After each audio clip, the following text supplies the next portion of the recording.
My name is Nathan, and I teach Byzantine music online. And the topic of today's video is what is ephos and how does a chanter develop their ephos?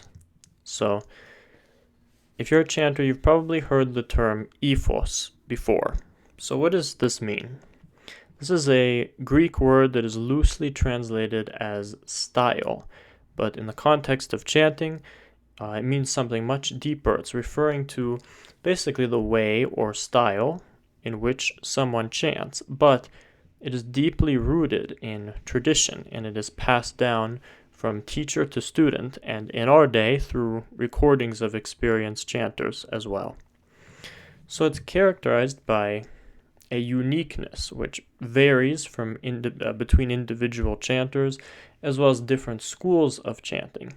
But ultimately, it has its foundation in the holy tradition of Orthodox Christianity rather than some sort of arbitrary artistic or secular personal preferences. It is both elaborate and melismatic, while at the same time humble and sublime.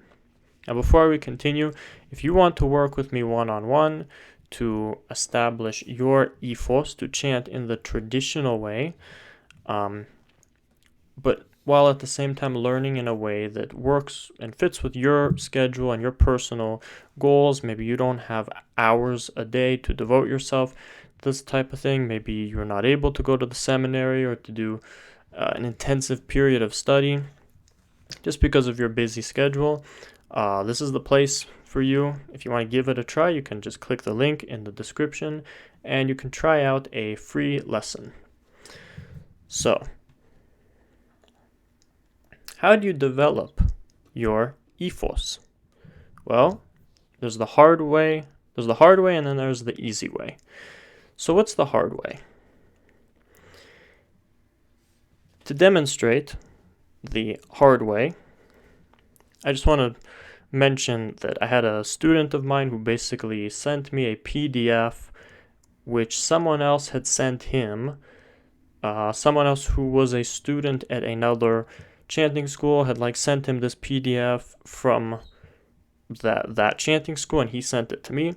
It was this PDF where basically they would write out analytically how to chant each sort of embellishment, or ornamentation within Byzantine music, right? So it was like a PDF where they would take, for example, the klezma, which means you hold a note for one beat, and it would analytically write out every single way, and it would explain it, through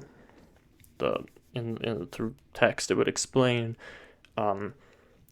exactly how to how to chant the klezma, what to do as far as an ornamentation when you encounter a klezma, and it would write out with the notation symbols all these hypothetical sort of ornamentations. And to me, it looked quite overwhelming. It looked quite, in my head, I said, well, there's got to be an easier way to learn this stuff, right? So what I'm referring to is this tendency to put the ornamentations and overall style and interpretation of Byzantine music under a sort of microscope, so to speak, by analytically dissecting and writing it out and telling students to study it in this way. And while this knowledge can be good to have, and it may even be necessary in the hypothetical absence of good recordings, ultimately it's not the best way to learn. If you think about it, it can end up being quite overwhelming for a beginner who already, as it is, they're probably bombarded by too much theoretical information.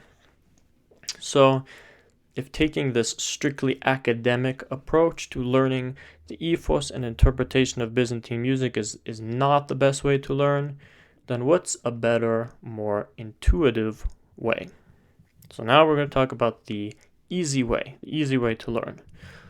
And the easy way can be described or can be compared to let's say how a child develops, let's say, social skills or any basic skill similar to that. What do I mean by that? So, ephos is not developed by analytically examining each thing a chanter does and trying to mechanically implement it, as this can prove to be very overwhelming and unnecessarily complicated. In the same way that you wouldn't give a child a quiz which asks them specific questions about what they would do in various social situations, right? Most healthy children naturally develop normal social skills within their school and other outside activities simply by being exposed to and interacting with other kids, rather than having to take some sort of class on the subject. So developing your ephos works in a similar way. What do I mean by this? And how can you implement this practically? If you want to develop your ephos, start by listening to one chanter. Pick one chanter whom you want to emulate. Of course, as you know, I love the Athonite school of Byzantine music. There's many other schools. There's the Patriarchal school, which of course includes the recordings of people like Stanitsas and those types of chanters. I like the Athonite school. You can look around and see what you like. My recommendations are Father Theodosios Neoskitiotis, Dionysios Firfiris, somewhat, Father Cheruvim Tsinoglu, hopefully I said that right, Dimitrios Katsiklis, and Ioannis Chassanidis. Those are some of my favorites. And definitely it would be a good idea for you to familiarize yourself with the Greek letters, like so you can basically download the Greek keyboard thing on your phone and be able to type your searches in YouTube in Greek. It's going to make it a lot easier for you to find some of this stuff. Now, if you want me to send you some of my favorite recordings, some of my favorite YouTube videos, and kind of give you a head start, just email me. My email is going to be in the description, and I will send it to you for free because I want to help you.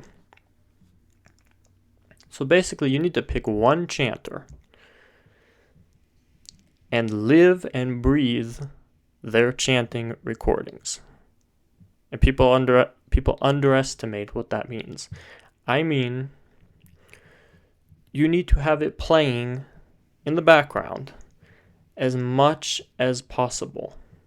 If you are able to have it playing, if you are able to have their recordings playing in the background, even if it's the same video, the same recording over and over again, if you are able to do that, then have it playing in the background. Ideally, you should play different recordings from that chanter. Stick to one chanter, but play different recordings. Maybe they're chanting a slower paced papadiko type of hymn. Maybe they're chanting a faster paced type of thing. You want to be able to hear how they interpret a wide variety of different hymns.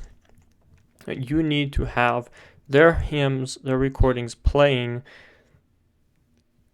to the point where you will start to hear it in your sleep. Now, it seems like some difficult task, but it's not, because you don't have to be constantly giving it your full attention. You just have to have it playing in the background, right? This is like the cheat code to establishing your ephos, because you do it as if in your sleep. You do it without, it's a very passive thing. You just have it playing in the background. That doesn't take much effort. You don't have to be thinking about it. You just have to have it playing. Over time, you will start to adopt naturally. You will start to adopt the chanting style of the person that you're listening to without even thinking. It will start to become second nature to you. Now, like I said, just start off with one chanter for now. This will help to keep things consistent. Now, if you don't believe me, allow me to point out, for example, a married couple who lives together. What you'll often hear is that married couples who have been together for a long time will actually start to adopt each other's personality traits to some extent, right? They'll start to become very similar to each other. Do they do this on purpose? Is it something they think about? Is it something they intentionally do? No, it's just something that naturally happens just by the exposure of them being around each other so often and having that exposure to each other and each other's character traits. Developing your ephos is not that much different. Chanting correctly can be compared in a sense to a man or woman who is charming and attractive, right? Their charm or charisma is effective in as much as it's natural. In other words, it's not scripted, the things they say and their character and their personality and the things that make them charming. They don't actually have to think about what they're doing in the moment. It just is intuitive to them and it comes to them naturally. The same can be said about people who are just funny and make people laugh. Notice how when it's effective, it is natural, it's intuitive, it's second nature, and they're not thinking about what they're doing. So, in a sense, this is how you should chant. Because what you're doing with your ephos when you chant is you're expressing a living tradition that is rooted in hundreds of years of orthodox spirituality. Therefore, it must be expressed from deep within, something that you must have a deep understanding of, to the point where its expression is second nature to you. It's not something that can be replicated in a textbook. So why would you try to learn it from a textbook?